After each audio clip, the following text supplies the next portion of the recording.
फरवरी 20, 2026 को US supreme court ने Trump के लिबरेशन डे टैरिफ्स को रोक दिया। ट्रंप ने IEEPA नाम के एक इमरजेंसी लॉ का यूज किया और पूरी दुनिया पे टैरिफ्स लगा दिए, ये दिखाते हुए कि इनकी पावर पे कोई रोक नहीं है। सुप्रीम कोर्ट ने एक 6-3 मेजॉरिटी के साथ ये रूलिंग दी कि IEEPA ट्रंप को ये पावर्स देता ही नहीं, ये पावर्स बस अमेरिकन कांग्रेस के पास थी और इसके बेसिस पे टैरिफ्स को रोक दिया। तब हमें लगा था कि ट्रंप के पास कोई ऑप्शंस नहीं है, लेकिन ऐसा नहीं था। ट्रंप के पास ऑप्शंस हैं, बस वो थोड़े नैरो हैं और इनके प्रोसीजर्स बहुत लंबे हैं और अब हम इन ऑप्शंस को ही यूज होते हुए देख रहे हैं। सुप्रीम कोर्ट के रूलिंग के कुछ घंटों में ही इनफैक्ट ट्रंप ने एक दूसरे लॉ के थ्रू सारे इंपोर्ट्स पे 10% का टेम्परेरी सरचार्ज लगा दिया। इस बार ट्रंप ने ट्रेड एक्ट के सेक्शन 122 का यूज किया। लीगली इन नए टैरिफ्स का बेस भी वीक था। ये बैलेंस ऑफ ट्रेड पेमेंट से जुड़े इमरजेंसीज के लिए यूज किए जाते हैं और इसका यूज पुराने टाइम्स में ज्यादा रेलेवेंट था, जब एक्सचेंज रेट्स फिक्स होते थे और इस बात की चिंता रहती थी कि किसी देश का फॉरेन एक्सचेंज खत्म हो सकता था। इन नए सरचार्जेस को भी कोर्ट में चैलेंज किया गया है और तो और ट्रंप के लिए अनफॉर्चुनेटली इस सरचार्ज पे एक 15% का अपर लिमिट और 150 डेज का टाइम लिमिट भी है। लेकिन शायद ये सरचार्ज बस एक प्लेस होल्डर है, मतलब ये बस इंपोर्ट्स पे टेम्पररली ज्यादा टैक्सेस लगाता है जब तक एक दूसरा सिस्टम नहीं बना लिया जाता। इन सब से 3 हफ्ते बाद मतलब प्रेजेंट में हम एक ज्यादा परमानेंट सिस्टम को बनते हुए देख रहे हैं। मार्च 11 और 12 को यूएस ट्रेड रिप्रेजेंटेटिव ने 2 बहुत वास्ट इन्वेस्टिगेशंस अनाउंस किए।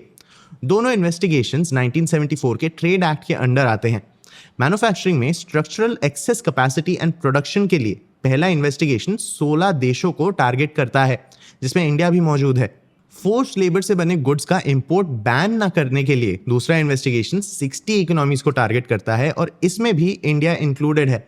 मिलके ये दोनों इन्वेस्टिगेशंस लगभग हर यूएस ट्रेडिंग पार्टनर को टारगेट करते हैं और इंडिया दोनों लिस्ट्स में फंसा है। ये कोई रैंडम गवर्नमेंट के ऑफिशियल्स का हल्ला नहीं है, ये उस टैरिफ स्ट्रक्चर को वापस बनाने की कोशिश है जिसे यूएस सुप्रीम कोर्ट ने रोक दिया था।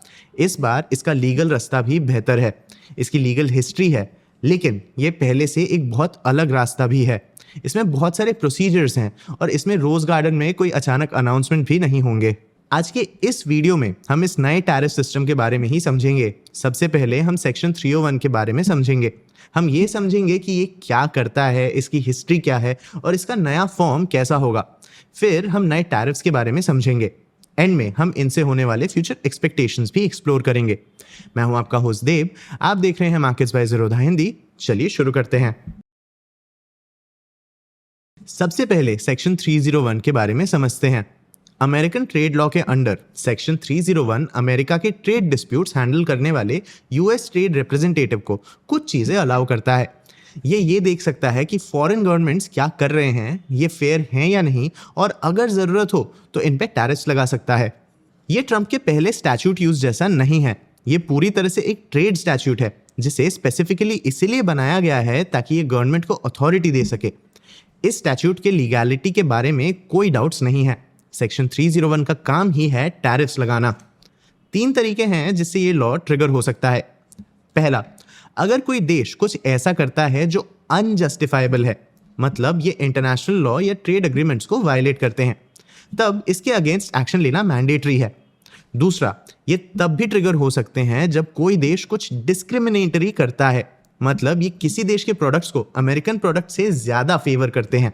और ये तब भी ट्रिगर हो सकते हैं जब कोई देश अनरीजनेबल हो। इस कैटेगरी में बहुत सारी चीजें आ सकती है। कोई स्टैंडर्ड सेट नहीं है जो ये समझा सके कि क्या अनरीजनेबल है। कोई इंटरनेशनल लॉ तोड़ने से कोई देश ऐसा नहीं बनता। बस अगर कोई देश ऐसा कुछ करता है जो यूनाइटेड स्टेट्स को अनफेयर, अनइक्विटेबल मतलब इनइक्वल लगे, तो वो अनरीजनेबल हो जाते हैं। यूएस कांग्रेस ने ये कवर करने के लिए एक ब्रॉड और ओपन एंडेड लिस्ट बनाया है कि क्या अनरीजनेबल हो सकता है। वर्कर राइट्स डिनाई करना, फोर्स लेबर चलने देना, एक्सपोर्ट्स टारगेट करना, मार्केट अपॉर्चुनिटीज डिनाई करना, गवर्नमेंट एंटरप्राइजेस को फेवर करना और कई और। ये बस एक इलस्ट्रेशंस की लिस्ट है। यूनाइटेड स्टेट्स किसी भी तकलीफ के अगेंस्ट एक्शन ले सकता है और ये खुद ही जज जैसे एक्ट भी कर सकता है। और यूएस को अगर कोई तकलीफ हो तो ये क्या कर सकता है? देखो, यूएस ट्रेड रिप्रेजेंटेटिव किसी भी देश के किसी भी सेक्टर को टारगेट कर सकता है, चाहे किसी भी बात पे डिस्प्यूट हो। ये डिजिटल टैक्स के बारे में कंप्लेन कर सकता है और उस देश के टेक्सटाइल सेक्टर पे टैरिफ लगा दे सकता है। मतलब इस पावर का इम्पैक्ट बहुत दूर तक पहुंचता है। यूएस को अगर कुछ भी अनफेयर लगता है तो ये किसी भी रेट पे जितने देर के लिए चाहे और किसी भी प्रोडक्ट पे टैरिफ्स लगा सकता है। ये एक ऐसा पावर भी है जो यूएस कांग्रेस एनफोर्स करना चाहती है। इसमें ट्रंप के लिबरेशन डे टैरिफ्स जैसे कोई भी लीगल वीकनेसेस नहीं है।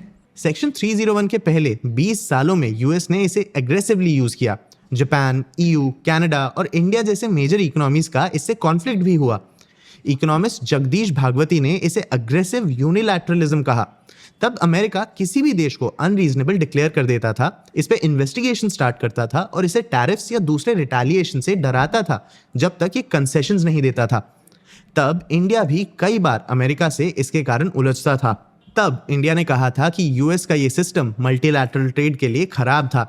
जापान ने भी आर्ग्यू किया कि यूएस का जज, ज्यूरी और एग्जीक्यूशनर बनना गलत था। लेकिन धीरे धीरे ये सिस्टम बंद हुआ। ऐसा इसलिए नहीं हुआ क्योंकि यूएस अपने ट्रेडिंग पार्टनर्स के कंप्लेंट सुनने लगा। ऐसा इसीलिए हुआ क्योंकि इसे ट्रेड डिस्प्यूट्स हैंडल करने का एक नया तरीका बना और वो था वर्ल्ड ट्रेड ऑर्गेनाइजेशन। डब्ल्यूटीओ में डिस्प्यूट से डील करने के अपने खुद के मैकेनिज्म्स थे। कम से कम थ्योरी में अमेरिका का एक तरफा एनफोर्समेंट अब जरूरी नहीं था। अगले 20 सालों में सेक्शन 301 धीरे धीरे बैकग्राउंड में चले गया। इनफैक्ट यूएस ने ये प्रॉमिस भी किया कि ये खुद से एक्ट करने की जगह ट्रेड डिस्प्यूट्स के लिए डब्ल्यूटीओ के पास जाएगा। डब्ल्यूटीओ ने भी नोट किया कि अगर यूएस इस प्रॉमिस को तोड़ता है तो ये इंटरनेशनल लॉ के खिलाफ होगा। ये सेटअप लगभग 20 सालों तक चला और फिर ट्रंप ने इलेक्शन जीत लिया। अगस्त 2017 में इसने चाइना के टेक्नोलॉजी ट्रांसफर और आईपी प्रैक्टिसेस पे सेक्शन 301 इन्वेस्टिगेशन लॉन्च किया। अमेरिका ने $370 बिलियन के चाइनीज इंपोर्ट्स पे टैरिफ्स लगा दिए और इसने डब्ल्यूटीओ का इंतजार तक नहीं किया। ट्रंप के पहले टर्म के ट्रेड वॉर में यही हुआ था। ये टैरिफ्स अभी भी अप्लाई होते हैं। इनफैक्ट बाइडेन ने इलेक्ट्रिक व्हीकल्स, सोलर सेल्स और सेमीकंडक्टर्स पे टैरिफ्स बढ़ा दिए। मतलब जब सेक्शन 301 के अंडर टैरिफ्स बढ़ते हैं तो ये बढ़े ही रहते हैं। लेकिन जब ट्रंप ने सेक्शन 301 वापस लाया, वो बस एक नया टूल नहीं ला रहा था। अब ये टूल बढ़ चुका है। जैसे 2019 में इंडिया और कुछ और देशों के डिजिटल सर्विसेज टैक्स पे इन्वेस्टिगेशंस लॉन्च किए गए। ये पहली बार था जब सेक्शन 301 के अंडर किसी टैक्स पॉलिसी को डिस्क्रिमिनेटरी होने पे चैलेंज किया गया। ये इसके मार्केट एक्सेस डिस्प्यूट से एक बहुत बड़ा चेंज था। इंडिया ने इवेंचुअली ये टैक्स हटा दिया। दूसरे देशों पे भी ऐसे इन्वेस्टिगेशंस हो रहे थे जो वो एक्सपेक्ट ही नहीं कर रहे थे। जैसे 2020 में वियतनाम को करेंसी मैनिपुलेशन के लिए इन्वेस्टिगेट किया जा रहा था और ये सिर्फ ट्रंप तक ही नहीं रुका रहा, बल्कि बाइडेन के गवर्नमेंट ने इस टूल का रीच और बढ़ा दिया और इसका रोल ट्रेड डिस्प्यूट से बहुत ज्यादा बड़ा कर दिया। जैसे 2024 में बाइडेन के यूएस ट्रेड रिप्रेजेंटेटिव ने अपना पहला लेबर और ह्यूमन राइट्स के बेसिस पे सेक्शन 301 इन्वेस्टिगेशन शुरू किया। इसने क्लेम किया कि निकरागुआ अपने वर्कर्स पे दबाव डालता है, जो लोग इसके अगेंस्ट आवाज उठाते हैं उन्हें जेल करता है और इसकी जुडिशरी को तोड़ रहा है। यूएस गवर्नमेंट ने इसे अनरीजनेबल डिक्लेयर किया और इसके बदले टैरिफ्स लगा दिए। इतने बड़े प्रॉब्लम के लिए ये एक अजीब रिस्पॉन्स था। ट्रंप के प्रेसिडेंट बनने के बाद ये वाइडनिंग और बढ़ा। जैसे पिछले साल ब्राजील को वीक एंटी करप्शन एनफोर्समेंट से लेके इलीगल डिफॉरेस्टेशन तक हर चीज के लिए इन्वेस्टिगेट किया जाने लगा। ऐसा नहीं है कि यूएस गवर्नमेंट के पास ये पावर्स हमेशा से अवेलेबल नहीं थे। यूएस कांग्रेस ने 1988 में ही फोर्स लेबर और वर्कर राइट्स को रोकने को अनरीजनेबल कहा था, लेकिन ज्यादातर गवर्नमेंट्स ने अपनी अथॉरिटी पूरी तरह से यूज नहीं की थी। लेकिन अब ये बदल रहा है और हम जल्द ही देखने वाले हैं कि इसका इम्पैक्ट क्या हो सकता है। इस सेक्शन में और ब्रॉडनिंग हो रही है, जो यूएस के नए टैरिफ्स के राउंड्स के साथ शुरू हो सकती है। कुछ समय पहले तक यूनाइटेड स्टेट्स ने सेक्शन 301 का यूज एक देश को एक वेल डॉक्यूमेंटेड इशू के लिए इन्वेस्टिगेट करने के लिए यूज किया था। 2020 इस पूरे प्रोसेस से एक ब्रेक था। तब यूएस ने एक साथ 10 देशों को डिजिटल सर्विसेज पे टैक्स लगाने के लिए टारगेट किया। कंपेयर करें तो इस बार के नंबर्स बहुत हाई हैं। चलिए यूएस के एलिगेशंस देखते हैं। पहला, यूएस 16 इकोनॉमीज को टारगेट कर रहा है और ये इन्वेस्टिगेट कर रहा है कि क्या इनका इंडस्ट्रियल प्रोडक्शन इनके डोमेस्टिक नीड से ज्यादा है, और वो भी इस तरीके से कि ये अमेरिकन प्रोडक्शन को हार्म कर सके। इंडिया इस लिस्ट में इंक्लूडेड है। यूएस का इन्वेस्टिगेशन हमारे पीएलआई स्कीम और हमारे मैन्युफैक्चरिंग के प्रमोशन पे फोकस करता है।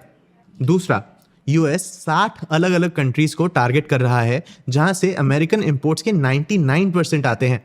इन पे ये एलिगेशन लगा है कि ये फोर्स लेबर से बने गुड्स का इंपोर्ट्स रोकने की कोशिश नहीं करते। जी हाँ, इसीलिए नहीं कि ये फोर्स्ड लेबर से बनने वाले गुड्स यूज करते हैं, बल्कि इसीलिए क्योंकि ये ऐसे प्रोडक्ट्स इंपोर्ट करना नहीं रोकते जो फोर्स्ड लेबर से बने हों। सेक्शन 301 के टैरिफ्स को इसके प्रोसेसेस ट्रंप के लिबरेशन डे टैरिफ से अलग करते हैं। पिछले साल के टैरिफ्स प्रेसिडेंशियल डिक्री से इम्पोज हुए थे। ये अचानक आए और इन्हें जस्टिफाई करने के लिए कोई डॉक्यूमेंट्स नहीं थे। इसके पीछे कोई इन्वेस्टिगेशन नहीं था, कोई पब्लिक कमेंट का पीरियड नहीं था, कोई हियरिंग नहीं थी, कोई एनालिसिस पब्लिश नहीं हुआ था और ना ही कोई एडमिनिस्ट्रेटिव रिकॉर्ड था। लेकिन सेक्शन 301 अलग तरीके से काम करता है। हर मेजर स्टेप में पब्लिक डॉक्यूमेंटेशन और प्रोसीडिंग्स होती हैं। जब कोई इन्वेस्टिगेशन शुरू होता है, इसे फेडरल रजिस्टर में नोट किया जाता है, जिसमें टारगेट कंट्रीज और लीगल क्वेश्चन स्पेसिफाई किए जाते हैं। एक पब्लिक डॉकेट भी होता है जहां कोई भी मतलब companies, trade associations, unions, foreign governments, academics, ये सब रिटन कमेंट्स दे सकते हैं। गवर्नमेंट एक पब्लिक हियरिंग रखती है जहां विटनेसेस बयान देते हैं और इन्वेस्टिगेटिंग कमेटी से क्वेश्चंस फेस करते हैं। ट्रांसक्रिप्ट्स पब्लिश होते हैं। हियरिंग के बाद आर्ग्यूमेंट्स भी इनवाइट किए जाते हैं। यूएस ट्रेड रिप्रेजेंटेटिव एक इन्वेस्टिगेशन रिपोर्ट पब्लिश करता है जिसमें वो सारे एविडेंसेस दिखाता है। अगर टैरिफ्स लगते हैं तो वो डिटेल्ड होते हैं और इसमें बहुत स्पेसिफिक प्रोडक्ट लिस्ट्स होते हैं। इसमें एक्सक्लूजन प्रोसेसेस का ऑप्शन भी होता है जहां इंडिविजुअल कंपनीज रिलीफ के लिए पिटिशन फाइल कर सकते हैं। हर 4 साल टैरिफ्स का स्टैट्यूटरी रिव्यू होता है जहां फिर से कमेंट्स, एनालिसिस और टैरिफ्स काम कर रहे हैं कि नहीं इस बात का रिपोर्ट होता है। शायद ट्रंप ने ये टूल इसीलिए पहले यूज नहीं किया था क्योंकि इसमें इतना पब्लिक स्क्रूटिनी होता है। इसके कारण सेक्शन 301 धीमा भी होता है। दोनों इन्वेस्टिगेशंस में इंडिया को रिस्पॉन्ड करने का एक फॉर्मल इन्विटेशन मिलेगा। इंडिया रिटन सबमिशंस दे पाएगा और पब्लिक हियरिंग्स और कंसल्टेशंस में पार्टिसिपेट कर पाएगा। और अगर चीजें बिगड़ती हैं तो हमारे पास नेगोशिएशंस के लिए भी टाइम होगा। लेकिन अगर टैरिफ्स लगते हैं तो ये ज्यादा समय के लिए रहेंगे। आपको क्या लगता है, इंडिया पे इस नए सिस्टम का क्या इंपैक्ट पड़ सकता है? अपने व्यूज हमें कमेंट सेक्शन में जरूर बताना। आगे आप कौन से टॉपिक्स पे वीडियोस देखना चाहते हो ये भी हमें कमेंट सेक्शन में जरूर बताना। अगर ये वीडियो आपको इन्फॉर्मेटिव लगा तो इसे लाइक और शेयर जरूर करना। ऐसे ही और वीडियोस के लिए चैनल को सब्सक्राइब भी कर लेना। आज के लिए इतना ही, मिलते हैं अगले वीडियो में।